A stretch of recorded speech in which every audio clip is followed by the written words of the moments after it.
Hello everyone, today I want to talk to you about the trial that has been all over the news lately, the last months, and it just, reached its completion just the other day.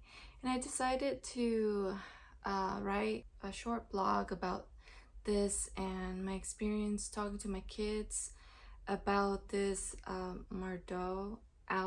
Murdaugh murder trial, and how I was able to connect it to how we can know what something is true, or how the judge can reasonably conclude, along with the jury, that this man was in fact guilty.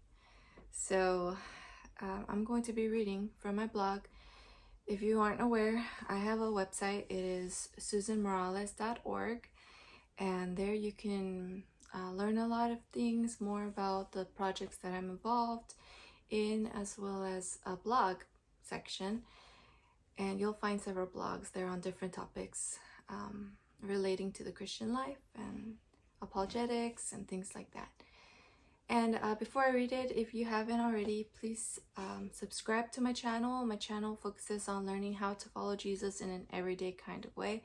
So we explore different topics having to do with Christianity. So we talk about theology and Christian apologetics, and a lot about the Christian life, how following Jesus looks like when it comes to all kinds of things. For example, this, like, what do you do as a Christian parent, or just as a Christian, when you are learning about this trial, and how can you connect that to how we can know that that Christianity is true.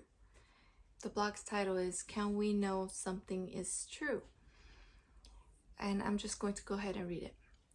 The other day, when I opened up my Netflix app to view my options, I wondered if what was recommended for me to watch had something to do with a court case that seemed to be spoken about and covered currently here and there. I had no interest in watching yet another murder docuseries on Netflix, but I decided to do a quick search to see if it was indeed related to defendant Alexander Murdaugh. Learning that it was, I decided to watch the docuseries called Murdaugh Murders: A Southern Scandal. And I provide links to the things that I'm referencing in this blog if you want to go check that out. After watching the 3 episodes, I became curious about this ongoing trial. Lucky for me, it just so happened to be that the day that I watched the series was the same day that it was announced that the jury had found him guilty. So I didn't have to wait. I could watch that, Netflix episodes and not have to wait months and months. I could just find out what happened. Today I put my headphones on while my kids were finishing their breakfast to hear what the judge had said prior to giving the sentence, and I provided the link of the video that we watched. My kids became curious. I decided I would carefully fill them in about what was going on with the judge, and they asked more questions.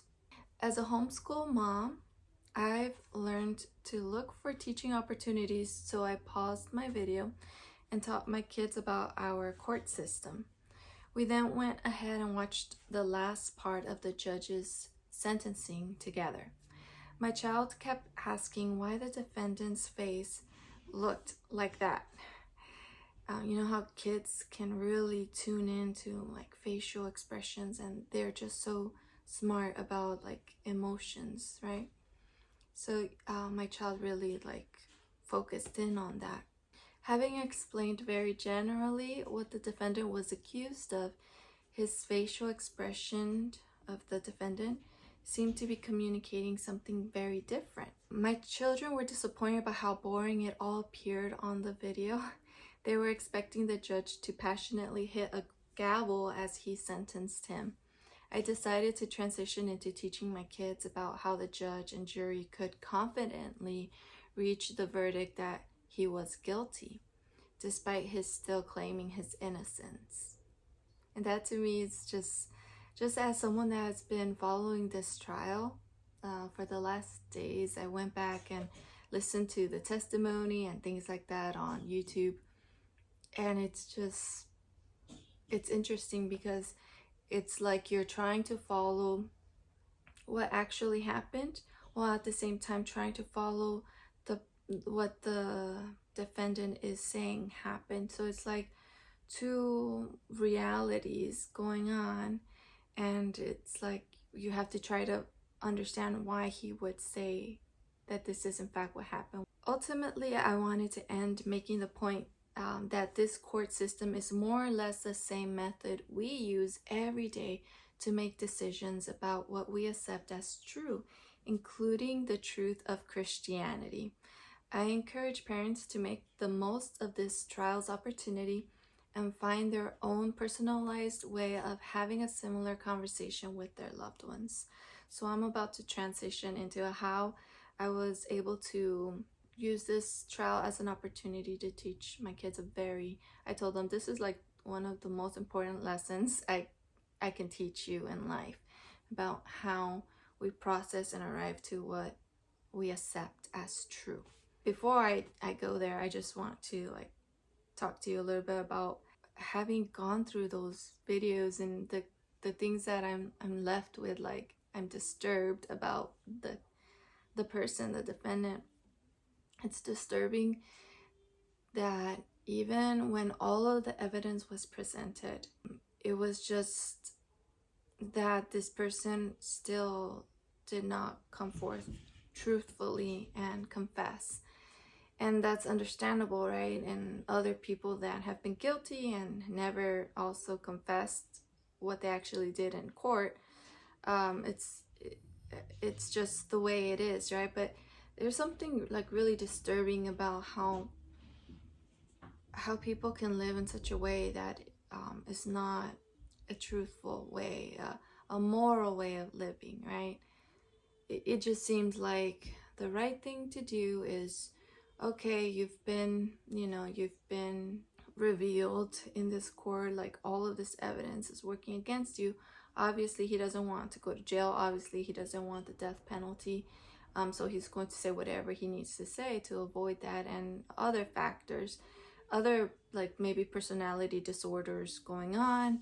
I heard a couple of people say, we're trying to understand this person as like a regular person, but no, these type of people that commit these type of crimes, heinous crimes, they think differently, and you just really, it doesn't make sense. There are studies that tell you this kind of person during these kind of circumstances are the ones that will fall into that like terrible crime that he did. That people have just been able to be able to create this category based off of the different court cases and things like that have happened. Obviously, it's disturbing because it's you would hope that someone would come clean, especially when it is such a personal matter having to do with his own family members. Maybe I should have filled you in, but in case someone doesn't know what happened in this court case, this man was convicted of being guilty of having murdered his son and his wife. And what was really like, it makes no sense from one standpoint that he would do this, is that he confessed that he lied to everyone that was questioning him, including in the courtroom. He lied about not being in the crime scene around the time that the crime happened, and his son's videos that he shared online, I think it was like on Snapchat or something like that. He shared a video where his father's voice was there, and his mom at the location where the crime happened, and they were able to see how that video, the time that was shared, was the same time that the crime happened a few minutes later.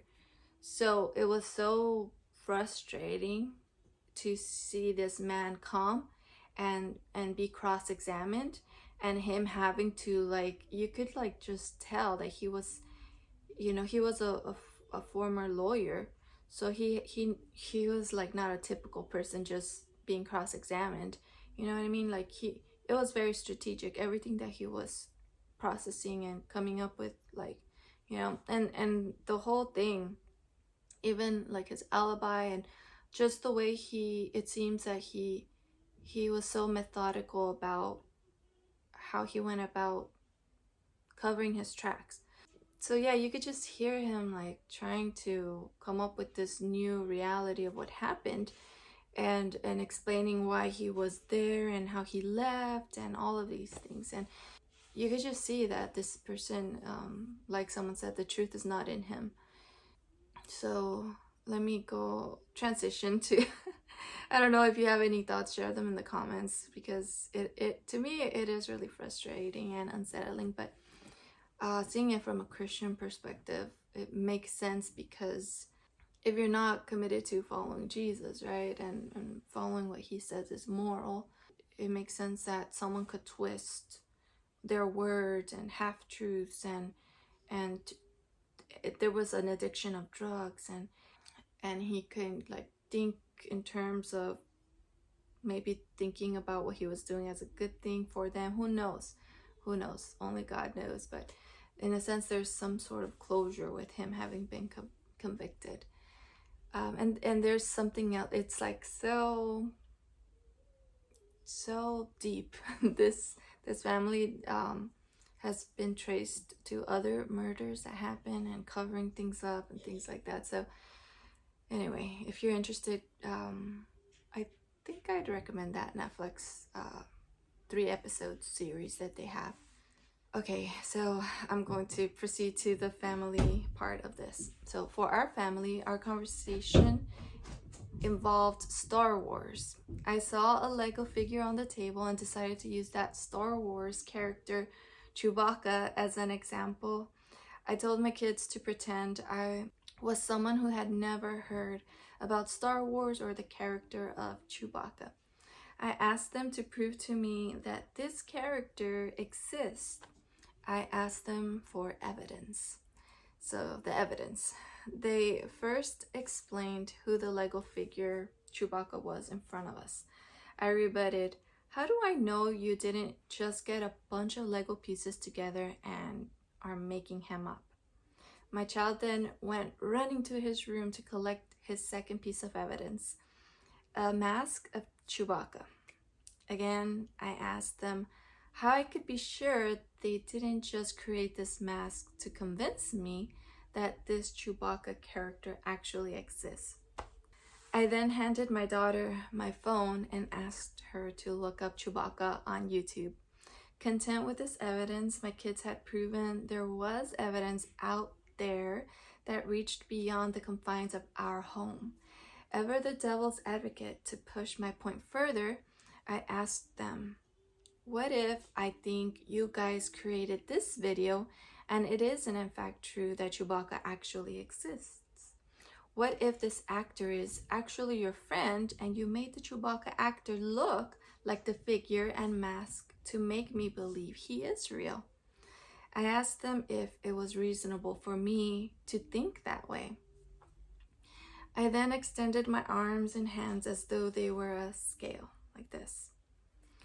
On one hand was the evidence they presented me, and looking at the other hand, I asked them if I had any evidence that Chewbacca doesn't exist, or that they were purposefully deceiving me.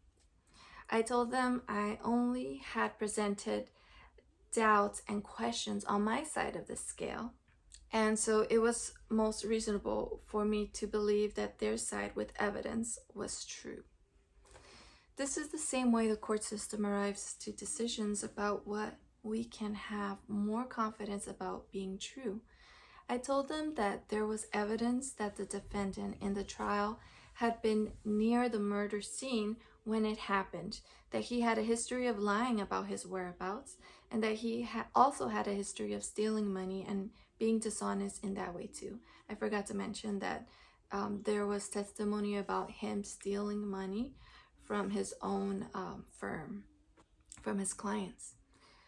I then mentioned that it seemed the defendant's lawyers did not offer convincing evidence to the jury or the judge to prove he was innocent.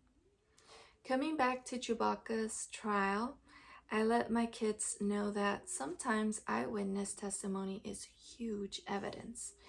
If someone had recorded my kids scheming to deceive me by creating false evidence to make me believe there was a Chewbacca character, then that would bring up the scale on my side of the balance of evidence. We discussed other ways we could present evidence for other scenarios in a courtroom. Lastly, I pointed out how we can know or accept that Christianity is true based on that evidence scale. If all someone has are doubts and questions against the claims of Christianity that Christianity makes, then that does not count as evidence. And we as believers have more evidence on our scale to confidently be able to accept that Christianity is true. If anyone makes a claim against Christianity, all we really need to do is ask, do you have any evidence to believe that is true?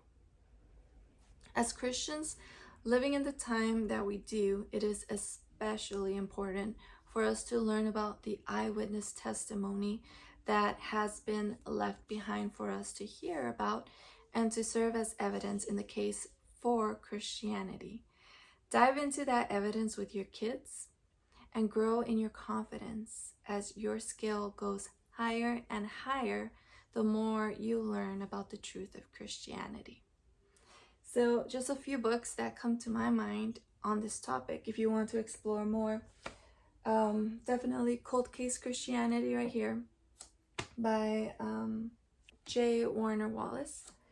And the other one that comes to mind, which I haven't finished reading yet, is the one by Bauckham, and it also has to do with eyewitness testimony.